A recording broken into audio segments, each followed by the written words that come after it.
할렐루야. 우리가 이제 금요 기도의 시간이 되었습니다. 오늘 이 자리에 나오신 모든 분들 환영하고 축복합니다. 그래도 기도의 우리 성령 축제의 시간이 이전보다는 확연히 좀 현장에서 회복된 모습이어서 감사를 드리고, 또 온라인으로 이 시간 함께한 모든 분들도 주님의 이름으로 환영하고 축복을 합니다. 이제 우리가 5월쯤부터는 모든 상황이 좀 예전으로 좀 돌아가기를 원하는 마음이 있습니다. 그래서 그렇게 5월 첫 주일부터는 교회에서 공동 식사도 준비를 하면서 이렇게 진행을 해야 되겠다라는 생각을 가지고 있고요. 첫 주일이 지난 그 다음 금요일에 이제 계획으로는 이제 금요 성령 축제를 우리가 물론 계속 회복을 향해서 나아가지만 좀 더 그때를 좀 기점으로 해서, 또 우리가 지난번에 하지 못했던 선교 수련의 마지막 그 정리의 시간들이 있거든요. 상황이 어떻게 될지 몰라 아직 강사님하고는 연락을 하지는 않았지만 제 마음속에 이번 주일 지나고 나서 이제 계속 지금 이 대전 지역은 거의 외국에서 들어온 경우 말고는 한 3, 4주, 한 달 가까이 이렇게 확진자가 나타나지 않는 그러한 상황입니다. 사실 이대로만 한 2주 정도만 더 잘 지나가면 이제 이 잠복기라든가 이러한 모든 부분들로부터 우리가 좀 자유로울 수 있지 않을까, 이런 생각들을 가지면서 아무쪼록 그렇게 좀 잘 이 과정들이 이루어질 수 있도록 회복을 위한 기도를 부탁을 드리겠습니다. 참 안타까운 것은 우리가 수요 예배 때는 에베소서의 말씀을 시작을 했고요. 그리고 금요 기도회 때는 우리가 빌립보서의 말씀을 통해서 기도의 제목을 잡아가고 있죠. 그런데 이게 저는 말씀을 준비하면서 굉장히 도전도 되고 은혜가 되고, 또 저 혼자 막 그 가슴이 뜨거워요. 근데 이 뜨거움이 좀 잘 전달됐으면 좋겠다, 이런 마음들을 가지고 있거든요. 그리고 무엇보다도 복음의 달인하면 사도 바울인데, 그 바울의 서신들을 이렇게 하나하나 다루어가는 기쁨이 있습니다. 근데 이것을 우리가 함께 좀 깊이 나누면서 뭔가 수요일에는 생수 같은 말씀의 시간으로, 그리고 금요일에는 성령의 감동 속에 우리가 함께 기도하는 시간으로 이 시간들이 이어지기를 원하는데, 이제 아무래도 우리가 다 함께 모여서 이 일들을 같이 진행했으면 너무나 좋았지만 어쩔 수 없이 이렇게 시작을 하게 되었고, 오늘 1장 12절부터 21절까지의 말씀으로 진행이 되어집니다. 그래서 제가 이제 첫 시간부터 강의했던 내용들을 우리 두란노 TV에 이렇게 좀 오픈이 될 수 있도록 정리를 해서, 그러니까 설교 시간만 이렇게 잘라서 이렇게 올려놓을 거예요. 좀 교환들은 다 올라가 있으니까 그 교환과 그리고 그 강의의 내용들을 앞부분이 좀 잘 생각이 안 나시는 분들은 하시면서 따라오시면 우리가 그렇게 어렵지 않게, 오늘이 빌립보서 3번째 시간이니까 충분히 따라오실 수 있다, 이렇게 말씀을 드리겠습니다. 먼저 우리가 11절까지의 말씀 잠깐 좀 정리를 해보죠. 빌립보 그러면 제가 어떤 도시였는가를 좀 생각을 해보라고 했죠. 그래서 마게도냐 지역의 첫 성, 으뜸 가는 성이다라고 말씀을 드리면서, 원래 이곳은 야만족이 살고 있던 땅이었다라고 말씀을 드렸습니다.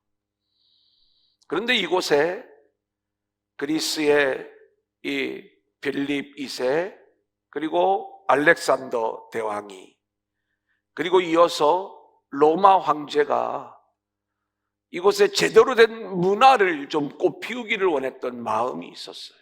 그래서 로마 제국에서는 퇴역한 군인들을 중심으로 해서 이곳으로 이주를 시키면서 특혜를 부여한 것이, 로마 시민권을 부여하면서 야만족 문화에서 찬란한 로마 문화로 바뀌어지기를 원하는 그 마음이 있었던 것이죠.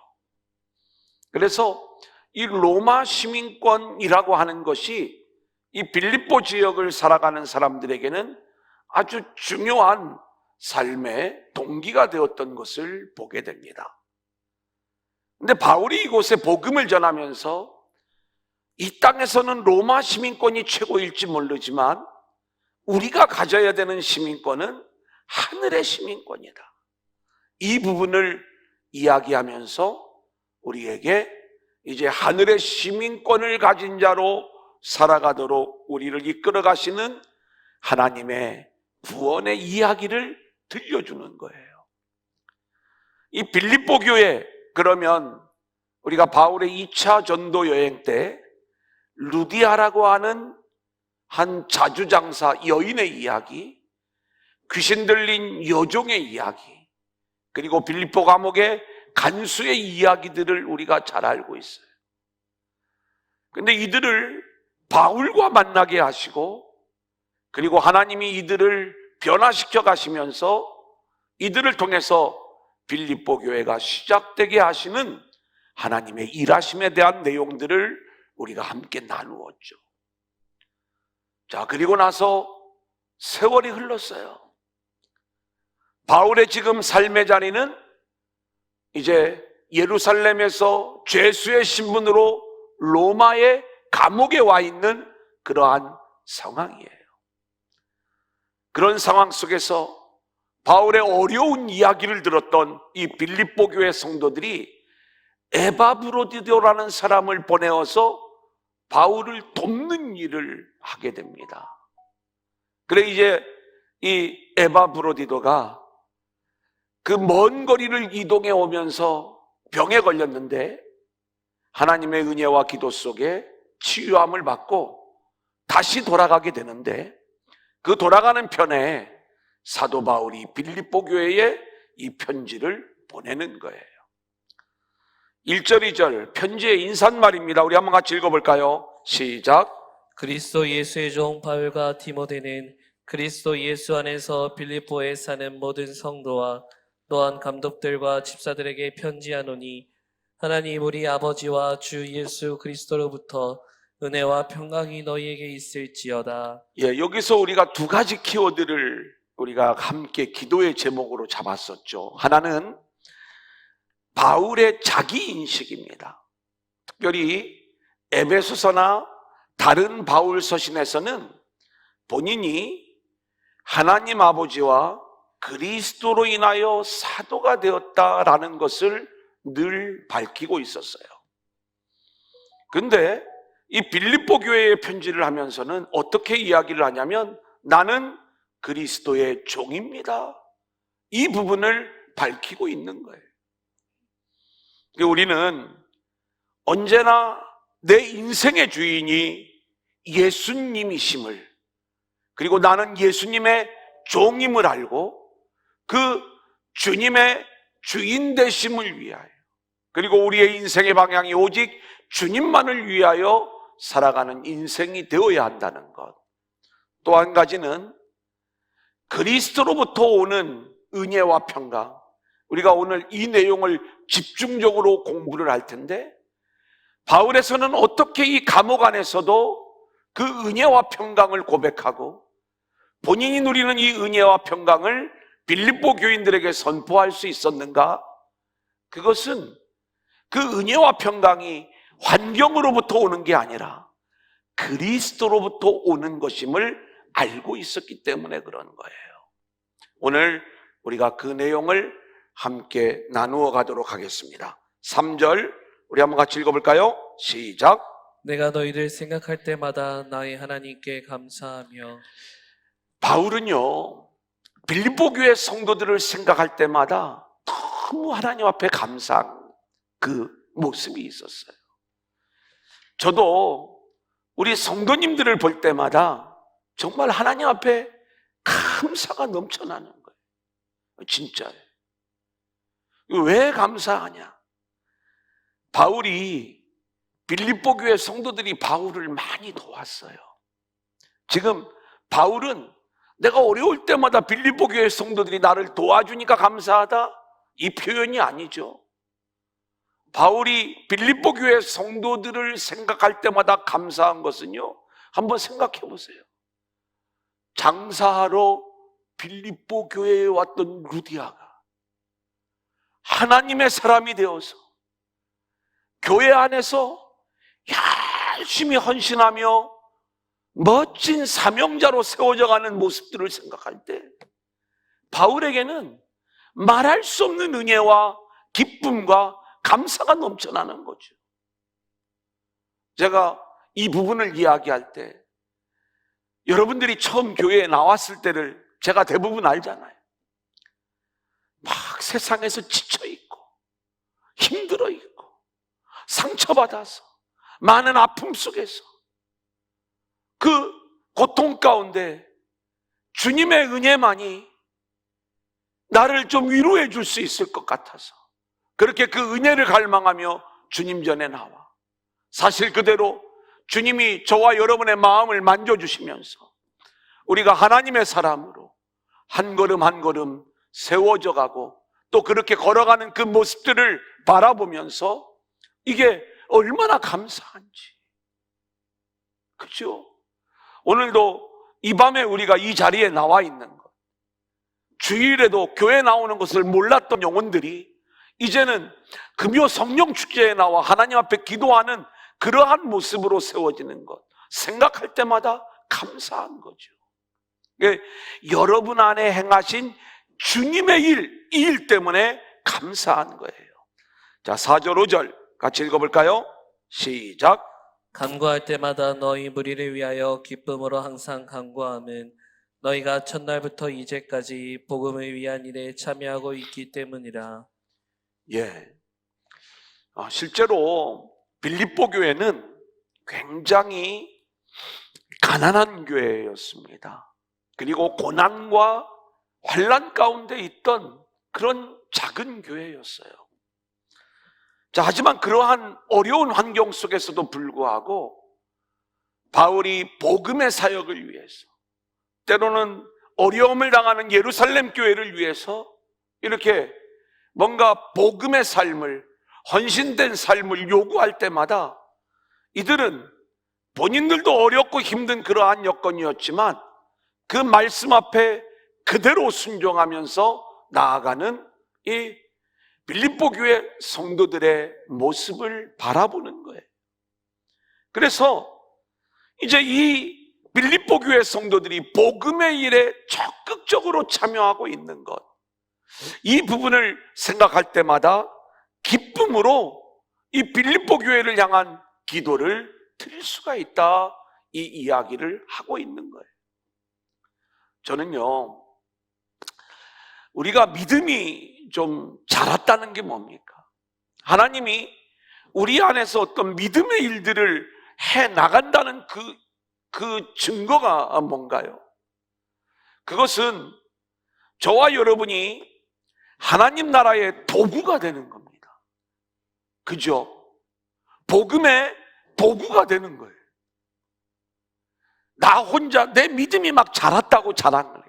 나 열심히 하루에 몇 시간씩 기도하고 말씀 읽고 또 내가 굉장히 성경에 대해서 많은 것들을 통달하고 있다고 이야기를 해요.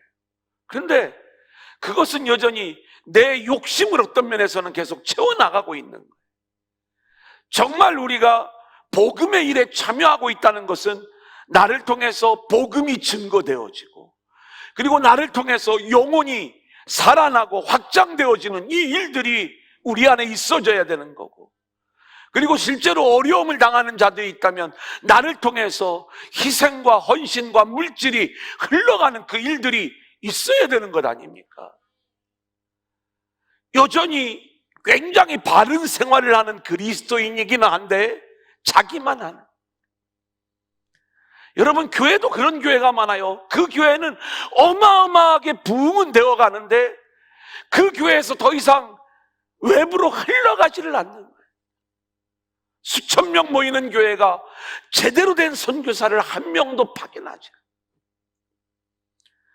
본인 교회를 위하여 기도원을 짓고 본인 교회를 위하여 교육관을 짓고 본인 교회를 위하여 수많은 물질을 사용해 가면서 정작 그것이 흘러가는 이 일들을 위해서는 아무것도 하지 않는 모습.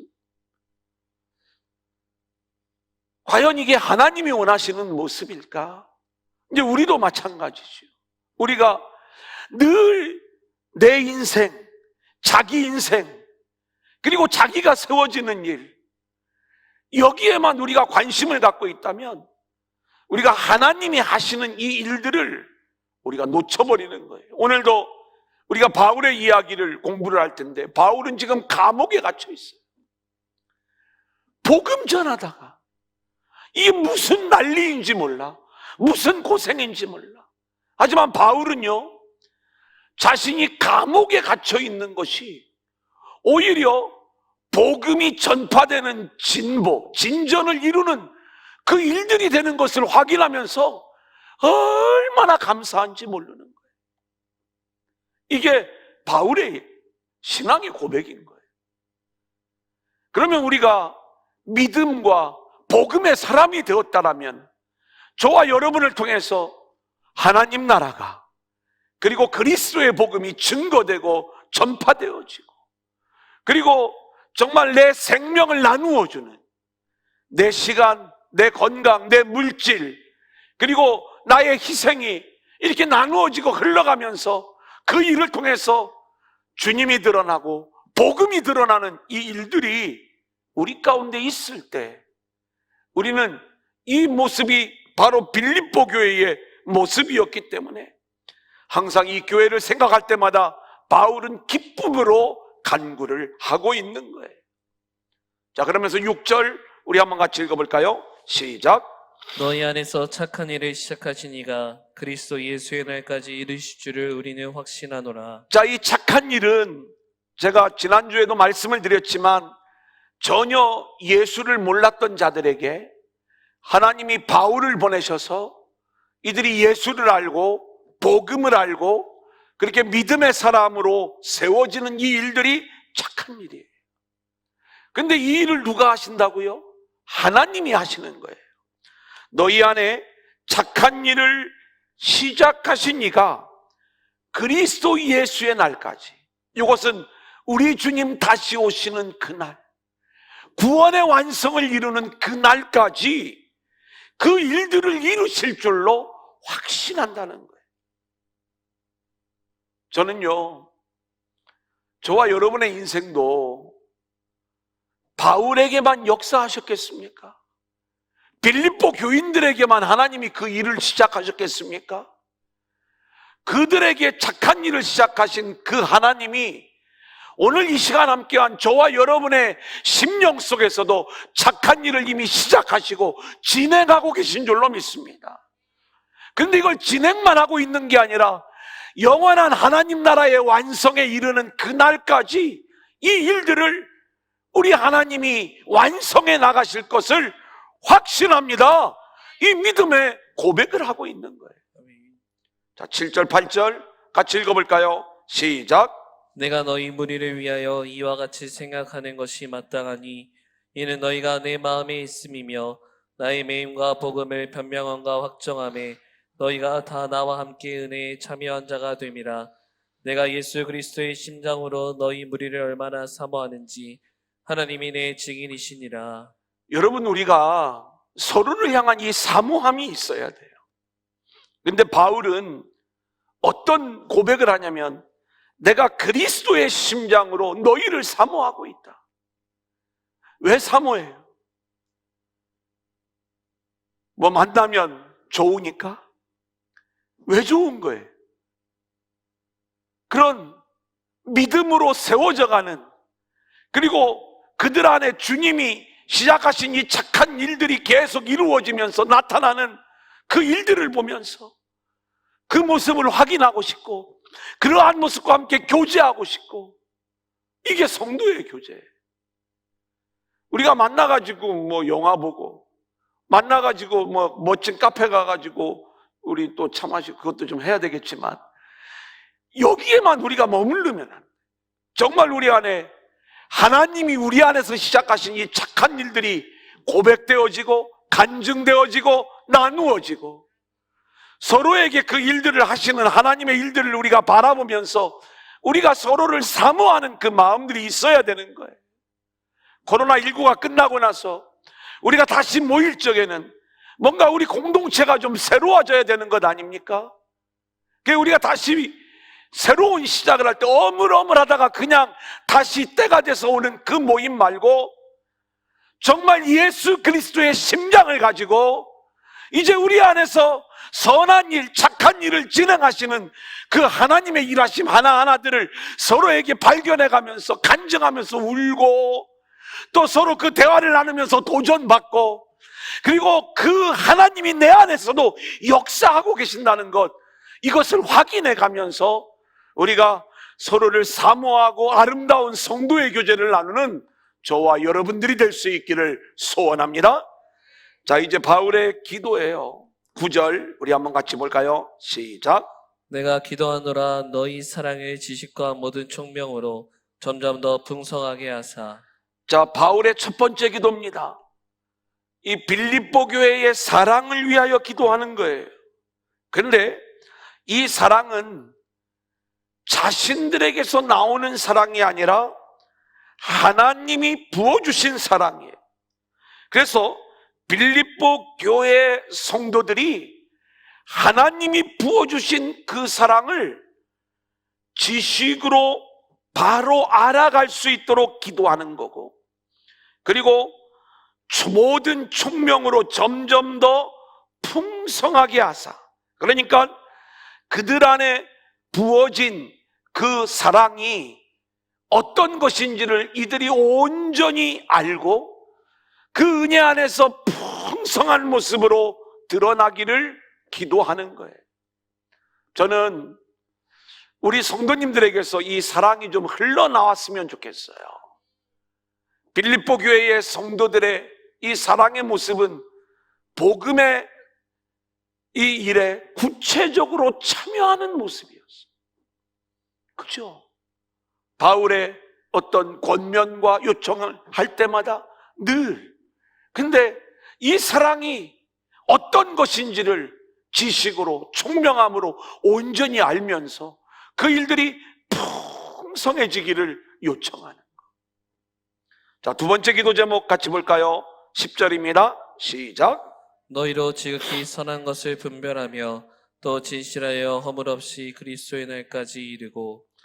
자, 이들이 이 선한 일에 진실하고 허물 없는 자들이 되어지기를 원하는 거예요.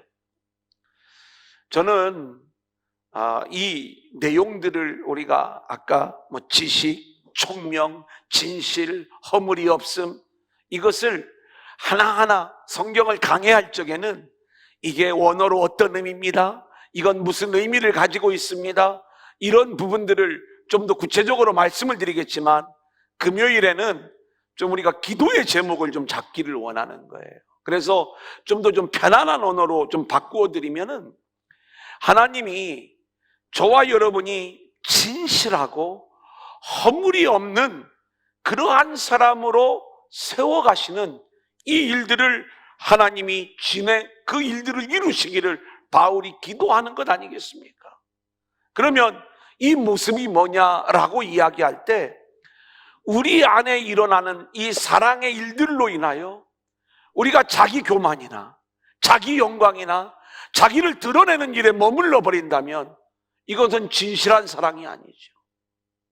허물이 없는 모습이 아니죠. 우리가 철저히 이 모든 일들을 통하여 뭘 드러내야 돼요? 그리스도의 사랑과 복음의 은혜, 하나님 나라의 영광, 이러한 모습을 온전히 드러낼 수 있는 진실하고 그리고 허물이 없는 그러한 모습들로 우리가 함께 세워져 갈 수 있기를 기도하는 것, 이것이 두 번째 기도의 제목이었어요. 세 번째 11절입니다. 시작.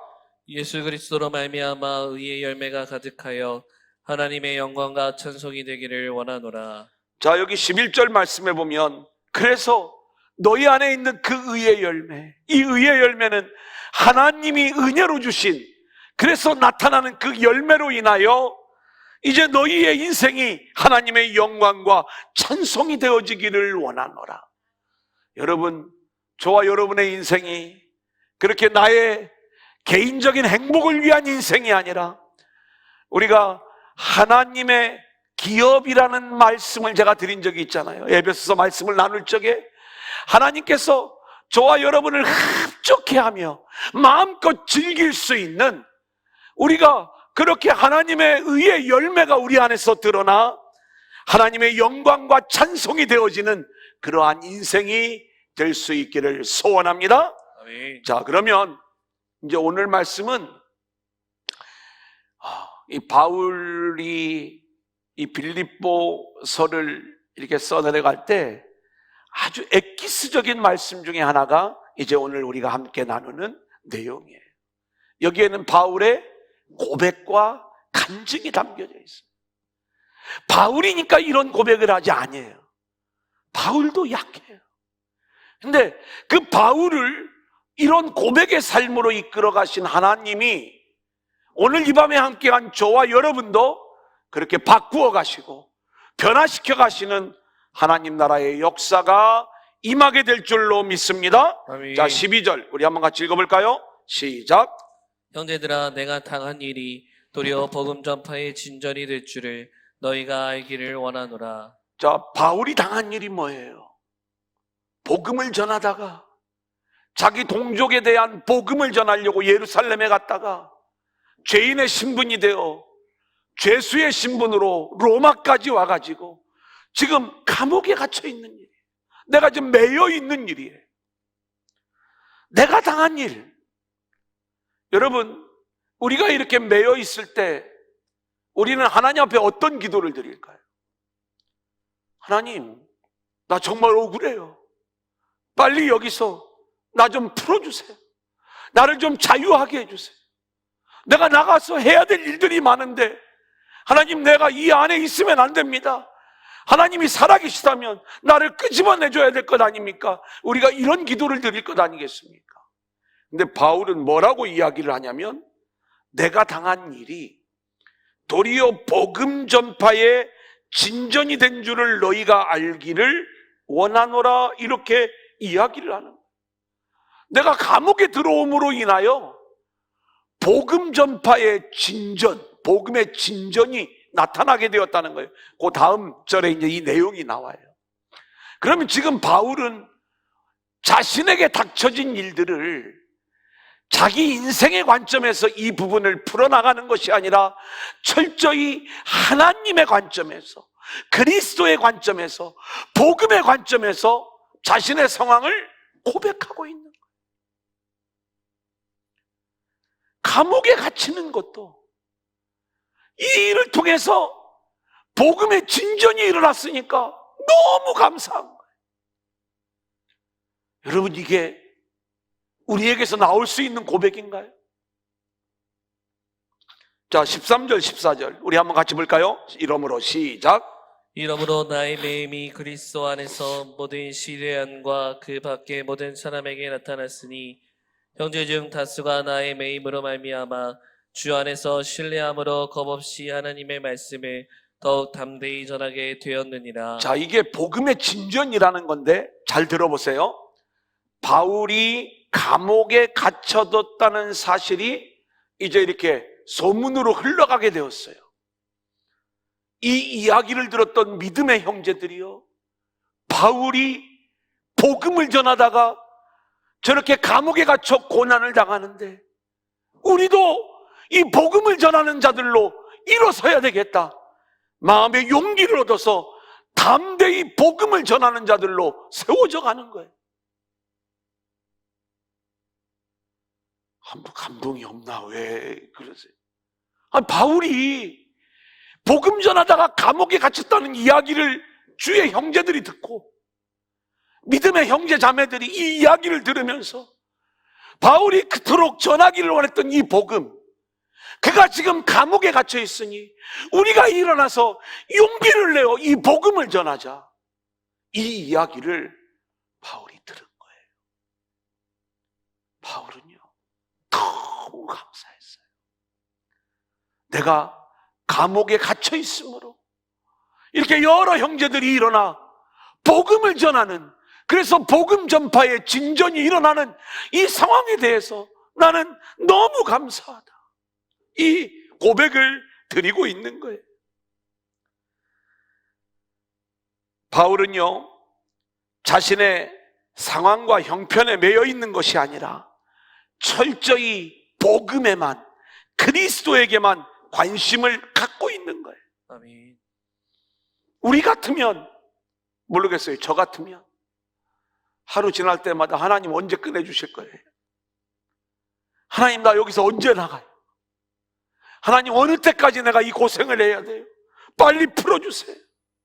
자기만 바라, 자기 형편만 바라보면서 지금 하나님이 하시는 일들이 눈에 보이지 않는 거예요. 나에게 하는 일만 의미가 있는 거예요. 나만 고생하는 것 같은 거예요. 근데 하나님은 지금 이 일들을 통해서 복음이 확산되고 전파되어지고 하나님 나라의 일들이 진행되어지는 것을 보게 하는 거예요. 저와 여러분이 어떤 환경과 상황에 처해 있든지 자신만, 그 상황 안에 있는 자신만 바라보는 게 아니라 그 상황을 통하여 하나님이 일하시는, 그 하나님을 바라볼 수 있는 저와 여러분들이 될 수 있기를 소원합니다. 제가요, 오늘도 이제 목회자들하고 아침에 이제 목회 형제들하고 이렇게 나눴어요. 근데 이제 저희는 온라인 예배를 중심으로 한 7주, 8주를 이렇게 예배를 드렸잖아요. 제가 이제 우리 목회 형제 중에는 온라인으로 중계를 하지만 교회를 다 나오라고 그러면서 그냥 예배를 드린 거예요. 몸이 아프거나 또 뭔가 열이 나거나 또 몸이 약하거나 그러면 온라인으로 드리고 우리는 현장 예배를 그냥 진행을 하겠습니다. 그 교회는 사실 좀 전통적인 교회, 좀 역사가 있는 교회. 그래 이제 이렇게 이야기를 하는데 교인들이 절반도 안 나오더래요. 우리 교인들은 안 그럴 줄 알았는데 왜 안 나오지? 그러니까 어떤 면에서는 이제 자꾸 줄어들어가 한 3분의 1밖에 안 나오니까 교인들이 원망스럽더래. 이제 그 목사님이 이렇게 고백 간증을 하는 거예요. 오늘 만났을 때 이런저런 그 대화의 이야기들. 이제 그런 어떤 마음, 이제 물론 연배가 있는 목사님이시니까 어떻게 보면 생각이 이렇게 그런 거죠. 그때 제가 그랬어요. 우리가 성도의 자리에서 성도의 입장에서 생각을 하는 게 아니라 늘 우리는 목회자의 입장에서 그 목회라고 하는 그 일의 입장에서만 모든 것들을 생각을 하다 보니까 우리의 기준에 성도들이 자꾸 따라와 주기를 원하는 그 마음을 갖고 있는 것이다. 근데 우리의 기준이 성도의 기준으로 내려가기를 원하는 게 아니라 제가 오늘 이 이야기를 한 거예요. 하나님이 원하시는 하나님의 관점에서 우리가 이 과정을 좀 볼 줄 아는 눈이 열렸으면 좋겠다. 그러면서 이제 어떻게 하는 것이 하나님의 관점에서 우리가 성도들을 대하는 것일 것이냐.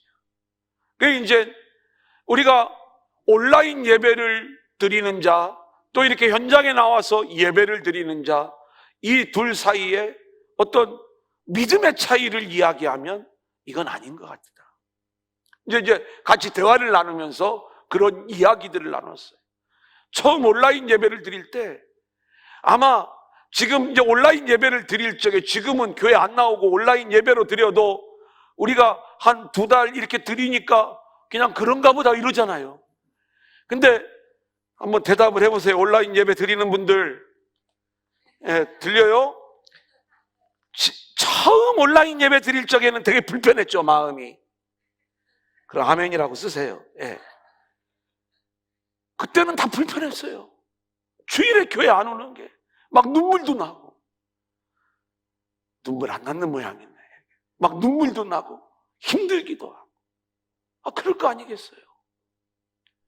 근데 2주, 3주, 4주 지나 막 교회 오고 싶다는 마음이 막 불타올라. 이런 마음들이 있어요. 근데 어쩌면 우리가 2달이라는 시간이 지나면서 이것이 좀 편안해졌을지도 몰라요.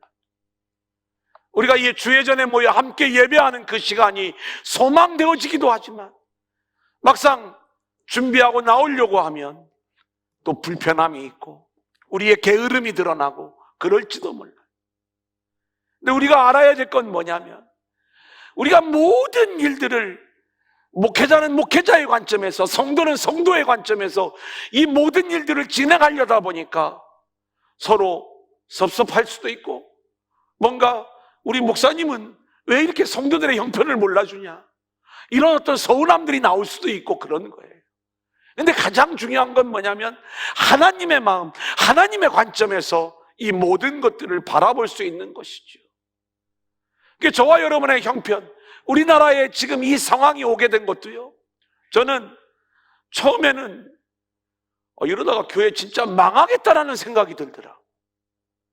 근데요, 요즘에는 사실 제 안에 하나님이 하실 일에 대한 기대가 있어요. 물론 우리가 과거처럼 옛날처럼 못 돌아갈 수 있어요. 하지만 그렇게 우리가 온전히 모이는 예배가 완전히 회복되지 않는 그러한 어려움이 있다 할지라도요, 우리는 지금 이 흩어진 가운데 얼마든지 복음 안에서 하나님이 해나가실 그 일들을 준비하게 하시는 거예요. 그래서 저 지금 이 모양 저 모양으로 준비하고 있어요. 어떻게 해야 되는가, 이 부분들을. 하나님이 하실 일, 이 부분들에 대한 이야기. 감옥에 갇혀 있을 때 이게 문제가 아닌 거예요. 하나님의 관점에서 보니까 내가 지금 어려움을 당하고 있지만 지금 이 상황을 이용해서 하나님이 복음을 전하고 계시는 거예요. 늘 바울의 마음속에 복음, 그리스도가 있기 때문에 이런 고백이 가능하게 되는 거예요. 여러분, 그렇기 때문에 우리에게 어떤 일이 일어날 때 우리는 내가 지금 어떤 시각을 가지고 있느냐, 자기만 바라보는 관점, 땅의 관점, 세상의 관점으로 우리의 상황을 바라보지 말고 오직 하나님이 중심이 되어 하늘의 관점으로 서로를, 자신을 그렇게 바라볼 수 있는 저와 여러분들이 될 수 있기를 소원합니다. 자, 이제 그 다음 대지 바울의 기쁨이에요. 자, 바울이 진짜 기뻐하고 있어요. 15절 16절 같이 읽어볼까요? 시작. 어떤 이들은 투기와 분쟁으로, 어떤 이들은 착한 뜻으로 그리스도를 전파하나니 이들은 내가 복음을 변증하기 위하여 세우심을 받은 줄 알고 사랑으로 하나. 자, 바울이요, 뭐라고 이야기를 하냐면 지금 복음 전파의 진전이 일어나는 일들이 하나는 긍정적인 모습으로 전파되는 모양이 있고, 또 하나는 바울이 되게 더 어려움을 가중시키는 모양으로 복음이 전파되는 게 있어요.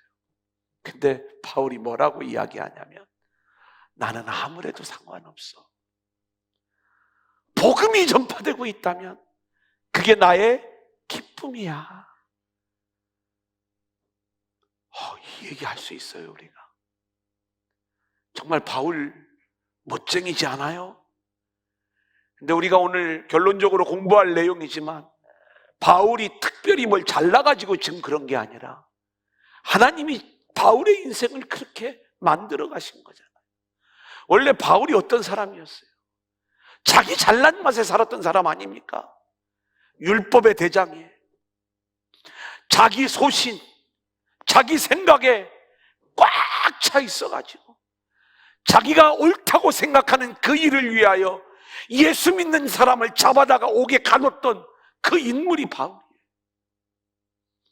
바울이요, 이제는 그 바울을 하나님이 바꾸시는 거예요. 어떻게 바꿔요? 철저히 이제는 하나님이 진행하시는 그 일들을 눈으로 보면서 자기 자신의 생각이 아닌 하나님의 생각으로, 자신의 관점이 아닌 하나님의 관점으로, 복음의 관점으로 모든 것들을 바라보면서, 나는 망해도 좋아, 하나님만 드러날 수 있다면, 복음만 드러날 수 있다면 그게 나의 기쁨이야. 여러분, 이게 복음의 삶이에요. 오늘 이 밤에 우리가 어떤 기도를 드려야 되겠습니까?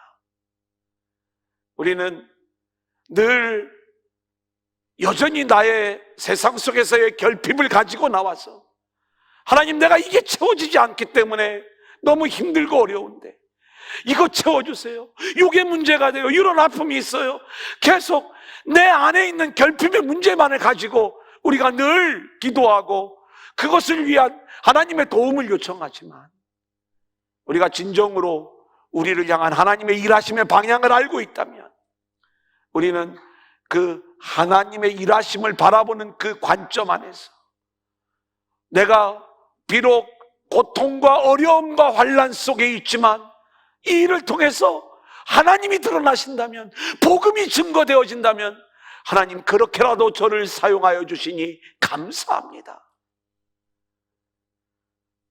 그게 이제 이 내용이에요. 그래서 자, 15절 16절 제가 다시 한번 읽어드리겠습니다. 어떤 이들은 투기와 분쟁으로, 복음을 전할 때 투기와 분쟁으로 복음을 전해요. 어떤 사람은 착한 뜻으로 그리스도를 전파하는데, 16절, 이 착한 뜻으로 복음을 전하는 사람이, 이들은 내가 복음을 변증하기 위하여 세우심을 받은 줄 알고 사랑으로 하나. 자, 바울이 복음을 전하는 자로 세움을 받았는데 그 복음을 전하다가 감옥에 갇혔으니 우리도 이제 그 사명을 감당합시다.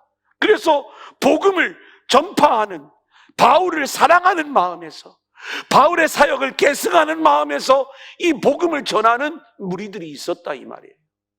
아마 지금 이 상황이 이 에바브로디도를 통해서 빌립보 교회의 상황을 들은 것 같아요. 빌립보 교회, 자, 바울이 2차 전도 여행 때 세웠던 교회, 3차 전도 여행이 마치고 예루살렘으로 갔다가 로마의 감옥으로 간 이 상황 속에서 공백이 있었을 거예요. 소문이 흘러들어가 바울이 로마의 감옥에 갇혔대. 그랬을 때 사랑으로 그 바울에 대한 이야기를 듣고, 일어나 우리가 복음을 전하는 자들이 되자, 그 일을 우리가 감당하자, 이러면서 복음을 전하는 자가 있었던 반면에 투기와 분쟁으로 복음을 전하는 자들이 있었다는 거예요. 17절 우리 한번 같이 읽어볼까요? 시작. 그들은 나의 매임에 괴로움을 더하게 할 줄로 생각하여 순수하지 못하게 다툼으로 그리스도를 전파하느니라. 여러분, 여기 보니까 나의 매임에, 감옥에 갇혀있는 나에게 괴로움을 더하게 할 줄로 생각하여, 나를 더 힘들게 하는 일이 될 수도 있는 일을 하는 사람들이 있는 거예요. 그들은 누구냐면 이런 자들이었어요. 사실은 이 빌립보 교회 안에 바울은 아주 대단한 영향력을 가진 인물이었죠. 그런데 이 교회 안에도 어김없이 이제 이 교회에 와서 복음을 전하는 또 다른 무리들이 있었다 이 말입니다. 근데 이들은요, 복음을 전할 때마다 늘 누가 경쟁자냐면 바울에게 은혜 받았다는 얘기를 자꾸 하는 거예요. 그러니까 이 바울이 되게 본인에게는 이 교회에 와서 복음을 전하는 이 경쟁자들에게는 이 바울이 어떤 면에서는 그들의 마음속의 시기와 이 경쟁의 대상이 되었던 거죠. 그게 바울이 감옥에 갇혔다니까 때는 이때다 그러면서 이제 하나님께서 예를 들어서 바울의 사역을 막으시는 거야. 이제 우리가 전하는 이 복음을 좀 열심히 들어. 그러면서 이러한 어떤 그 시기와 경쟁을 가지고 일하는 자들이 열심을 내는데 인본주의적인 열심을 내는 거예요. 근데 바울은 뭐라고 하는 줄 알아요? 그런 감옥에 갇혀있는 나를 더 곤경에 넣어뜨리면서 그렇게 복음을 전하는 일이라 할지라도 어찌되었든 복음이 증거되는 일이라면 할렐루야, 이 이야기를 하는 거예요. 여러분, 목회자들은 다 그 안에 순수한 복음을 전한다고 하지만 시기와 경쟁이 있을 수밖에 없어요. 그게 우리 내면에 있는 본 모습 아니겠습니까? 그렇죠? 그래서 교인들이 은혜 받기를 원하는데 담임 목사를 통해서 은혜 받기를 원하지. 아유, 목사님, 어느 교회 목사님 설교 들으니까 그렇게 은혜가 돼요 막 그러면은요, 제가 웃으면서 참 말씀 잘 전하시죠 그러지만 속으로는 담임 목사 설교는 은혜를 못 받, 맨날 졸면서 막 이런 어떤 마음들이 있을 수가 있겠죠. 뭐 저는 그 정도까지는 아니지만 뭐 그렇다고 늘 항상 편한 그런 모습은 아니겠죠. 또 어떤 면에서는요, 자기가 이 분야에서는 1등이 되기를 원하는 마음들이 있는 거예요. 근데 나보다 나은 사람이 병들어가지고 복음을 전할 수 없는 상황이 됐어. 아니면 뭔가 이 막혀있는 그러한 상황이 됐어. 이제는 내 세상이야. 내가 더 열심히 해야지. 내가 저 사람보다 더 노력을 해가지고 내가 1등이 되어야지. 이런 시기와 경쟁의 마음을 가지고 복음을 전해. 근데 진짜 복음의 사람은요, 그렇게 경쟁을 걸어오는 사람 앞에 그 사람을 높여주는 거예요. 교회 안에서 제가 목회자의 예를 들었지만 성도들도 마찬가지. 어떤 분이 열심히 말씀을 읽으니까 내가 더 열심히 읽어야 돼. 어떤 사람이 전도를 열심히, 내가 더 열심히 전도해야지. 그때 우리가 이제 이 부분에 대하여 경쟁했던 인물이 있어요. 빌립보 교회 안에. 그게 유오디아와 순두계의 경쟁이었지 않습니까? 바울은 그 이야기를 이제 사장에 가서 하게 돼요. 그 이야기를 하기 전에 자기의 마음, 자신의 명예가 깎이고 있어도 복음이 그렇게 전파되고 있다면 나는 기쁩니다. 얼마나 멋져요. 자, 그 돼지 4번 복음의 삶을 보겠습니다. 우리는 이 세상의 것으로 우리를 채워주시는 하나님의 사랑을 기대합니다. 하지만 바울의 관심은 오직 복음에 있어요. 대적자들로 인하여 자신의 명예가 훼손되고 있지만 그래도 복음이 전파되는 일이라면 상관이 없다는 거예요. 이러한 바울의 태도는 그리스도를 우리에게 보내시고 그리스도 안에서 우리를 구원하시는 하나님의 사랑, 이게 최고의 사랑임을 아는 자들에게서만 나올 수 있는 복음의 삶인 거예요. 내가 망해도 복음이 전파될 수 있으면 나는 기쁩니다. 한번 따라해 볼까요? 나에게서 복음이 전파된다면 나는 망해도 아멘입니다.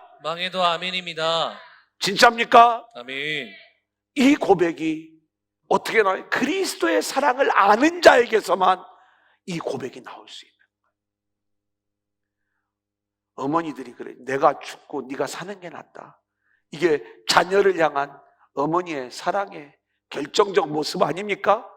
우리는 나는 망해도 그리스도의 복음이 증거된다면 나는 기쁩니다. 아멘. 이게 나를 구원하신 그리스도의 사랑을 아는 자의 고백이 되는 거예요.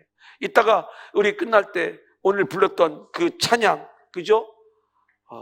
그 사랑 하면서 우리가 이 사랑을 고백할 때 이 바울의 이 마음이 우리에게 전율적으로 좀 느껴지면서 고백되어지기를 원해요. 자, 마지막 대지 보겠습니다. 대단하죠? 죽는 것도 유익함이라. 19절부터 21절입니다. 시작. 이것이 너희의 간구와 예수 그리스도의 성령의 도우심으로 나를 구원에 이르게 할 줄 아는 거로 나의 간절한 기대와 소망을 따라 아무 일이든지 부끄러워하지 아니하고 지금도 전과 같이 온전히 담대하여 살든지 죽든지 내 몸에서 그리스도가 존귀하게 하려 하나니 이는 내가 사는 것이 그리스도니 죽는 것도 유익함이라. 여러분, 인간의 노력으로 내가 죽는 것도 그 죽음을 통해서 주님이 드러나고 죽음을 통해서 복음이 드러난다면 그 죽음도 유익합니다라고 하는 이 고백을 우리가 드릴 수 있겠어요? 인간의 노력으로 이 일들이 과연 가능할까요? 말씀을 드렸지만 하나님이 바울을 그렇게 이끌어 가시는 겁니다. 그 하나님이 빌립보 교회 성도들을 그렇게 이끌어 가는 거고요. 오늘 이 시대를 살아가는 저와 여러분도 그런 자들로 이끌어 가는 거예요. 그래서 바울이 이렇게 기도하는, 뭐라고 이야기하면 너희의 간구와 예수 그리스도의 성령의 도우심으로 너희들이 나를 위해서 기도해주고 성령님이 내 안에 들어오셔서 나를 도와주심으로 내가 지금 이런 고백을 하고 있다. 그 고백이 뭐예요? 살든지 죽든지 내 몸에서 그리스도가 존귀하게 되어지는 것, 이게 내 소망이라는 거예요. 내가 죽더라도 주님이 존귀 여김을 받는 그 일이 나타나는 것, 복음과 은혜와 하나님 나라가 흘러가는 것, 여기에 자기 자신을 다 내려놓는 거예요. 그래서 21절에 내게 사는 것이 그리스도이기 때문에 나는 내 안에서 그리스도만 살아날 수 있다면 나는 죽어도 좋습니다. 아멘. 그죠? 바울은 자신의 죽음을 통해 그리스도가 증거될 수 있다면 죽음도 유익하다는 고백을 하고 있어요. 이 모든 것이 주님의 일하심의 결과인 거예요. 우리는 어설픈 우리들의 열심을 근거로 해서 복음의 삶을 살아야 된다라고 이야기하지 말고 성령님이 우리 안에 들어오셔서 우리에게서 그리스도가 존귀하게 되도록 이끌어 가시는 그 성령님의 역사를 바라보면서 그 성령님께 철저히 순종하고 그리고 우리의 생명까지라도 그렇게 원하신다면 복음 증거를 위해서 내어드릴 수 있는, 그리고 바울처럼 이러한 고백이 흘러나올 수 있는 저와 여러분들이 될 수 있기를 소원합니다. 아멘. 자, 이제 찬양단 나오시고요.